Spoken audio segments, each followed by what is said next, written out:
All right, welcome back.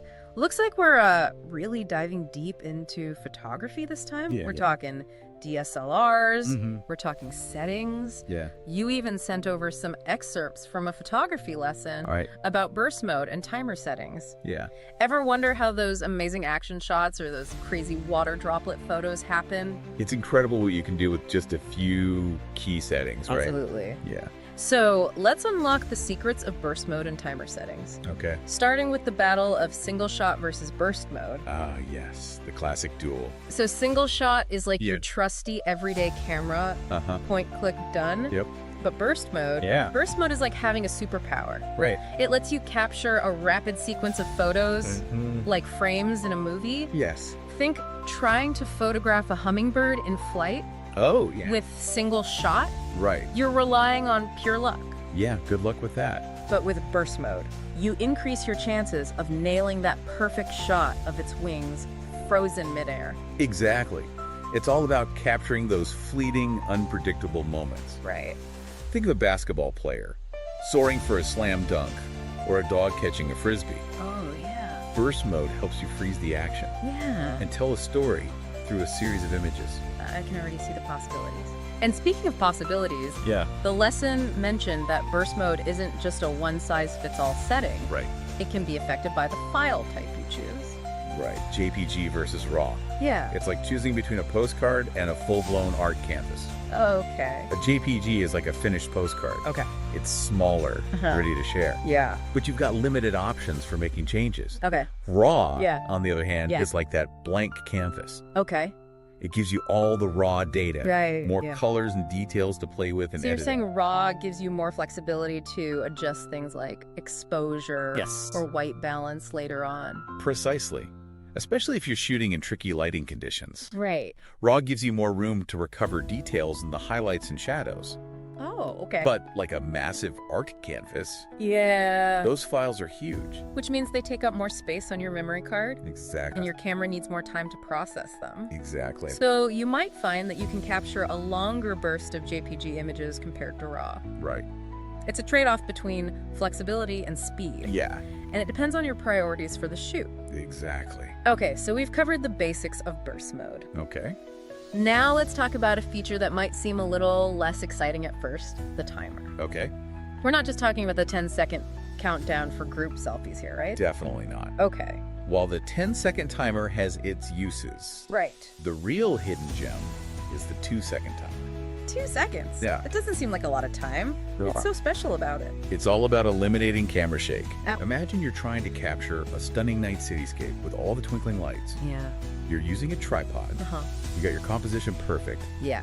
But even the slightest press of the shutter button Right. can create vibrations Oh, okay. that blur the image. Especially with those long exposures where the shutter is open for seconds or even minutes. Exactly. That 2-second delay allows any vibrations to settle Right. before the shutter opens, Okay. resulting in sharper, clearer images. Yeah. It's a simple trick with a big impact. So we've got burst mode for freezing action and the 2-second timer for steady long exposures. Exactly. Now, how about we bring these two features together? Yeah, okay. The lesson you sent mentioned some really creative exercises, Yeah. like the water droplet experiment. Yeah. A water droplet A experiment. classic for a reason. Right. It's a fantastic way to explore the combined power of burst mode and So the how does it timer. work? Imagine a glass of water. You carefully release a single droplet Uh-huh. with a dropper.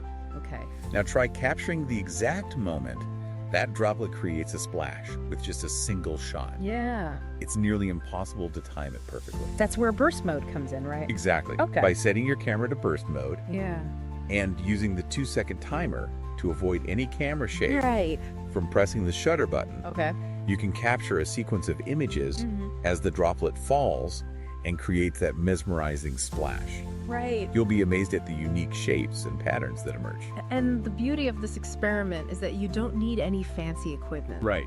Just a glass of water, Yeah. a dropper, Uh-huh. and a camera with these basic features. Absolutely. It's a fantastic way to practice your timing, Okay. explore composition, Yeah. and unlock your creativity. I like You can experiment with different liquids, Oh, okay. backdrops, Yeah. and even colored lighting to create stunning abstract images. Okay, that sounds really cool. But let's take it a step further. Okay.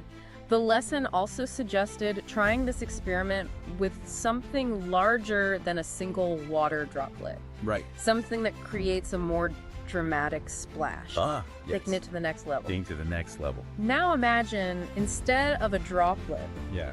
you're dropping a tennis ball or a lemon into the water. Uh-huh. The splash becomes larger, Yes. more unpredictable, Right. and even more challenging to capture. More challenging, yeah. So even with burst mode, Yeah. you still need to anticipate the moment of impact. Absolutely. It's a test of your reflexes and your ability to anticipate the peak action. Yes. You're going to miss a lot. Right, yeah. You just got to keep doing it. You might need to adjust your burst speed or experiment with different shutter speeds Look. to freeze the motion of the splash or create a sense of motion blur. Yeah, It sounds like there's a exactly. lot of room for creative experimentation. Exactly. And that's what's so exciting about photography. Right, These Yes. tools, burst mode and the timer, yeah, are just the starting point. right, It's up to you to explore, Right. experiment, yeah. and find your own unique way of using them to capture the world around you. Okay, so we've covered burst mode, Okay. the timer, Right. and even touched on some creative applications. Yeah. But before we move on, Uh-huh. I want to make sure we're not just skimming the surface here. Right. What are some of the things that most people don't realize about these features? Oh, that's a good question. Yeah. What What really sets apart someone who knows how to use them effectively? That's a great question. I think one of the biggest misconceptions about burst mode is that it's just about spraying and praying, Yeah. taking as many photos as possible, and hoping for the best. I can see how someone might think that, Yeah. especially when they first get their hands on it. Right. Yeah. But the real key to mastering burst mode is understanding when and how to use it effectively. Right. It's not just about quantity. Right. It's about quality. It's about knowing your subject, Yeah. anticipating the action, Right. and choosing the right moment to fire off that burst. So it's like a martial artist who knows exactly when to strike with precision, Yes. rather than just throwing a flurry of punches. Exactly. And that comes with practice and observation. Yeah. The more you understand your subject and your camera, Right. the better you'll become at using burst mode to capture those decisive moments. Right. And the same goes for the timer. Okay. It's not just a tool for avoiding camera shake. Yeah. It can also be used to create unique effects and perspectives. I'm already starting to see these features in a whole new light. That's what we're here for, Yeah. to help you unlock the hidden potential of your camera and your creativity. All right, so we've got a solid foundation for burst mode and the timer, but I'm eager to hear more about how to really use them to create stunning images. Okay? Let's move on to some more advanced techniques and applications, shall we? Absolutely. Let's step it up a notch.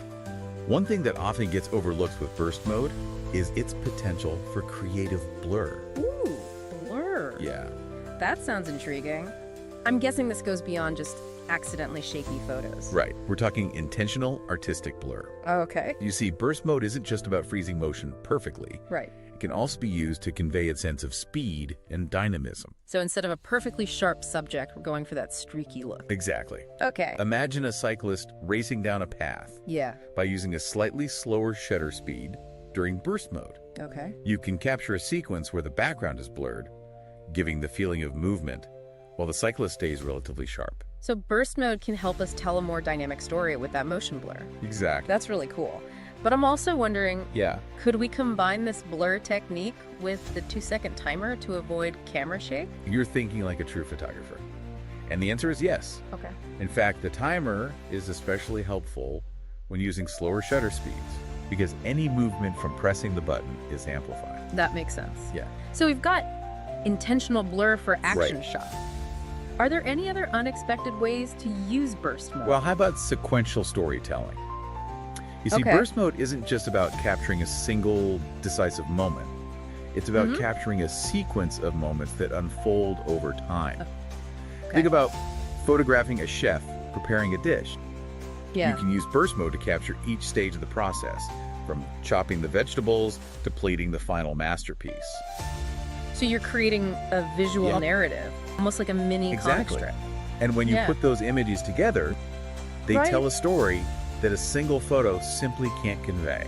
That's a really cool idea. I'm already thinking about all the different sequences I could capture. Yeah, it's fun. Now, I remember you mentioned earlier that the timer is useful for more than just long Right. exposure. What else can Well, it do? remember that 2-second delay isn't just about avoiding camera shake from your finger pressing the button. It's about removing A and Y shake from pressing the shutter. Okay. That opens up a world of possibilities. Okay, I'm intrigued.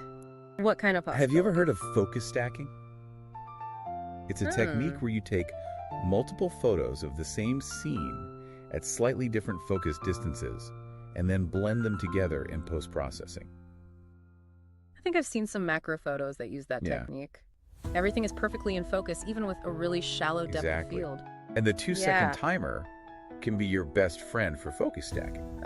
It allows the camera to settle completely between each shot, ensuring that the only difference between the images is the focus point. So you're saying I could use the timer even when I'm not shooting long exposures? Absolutely.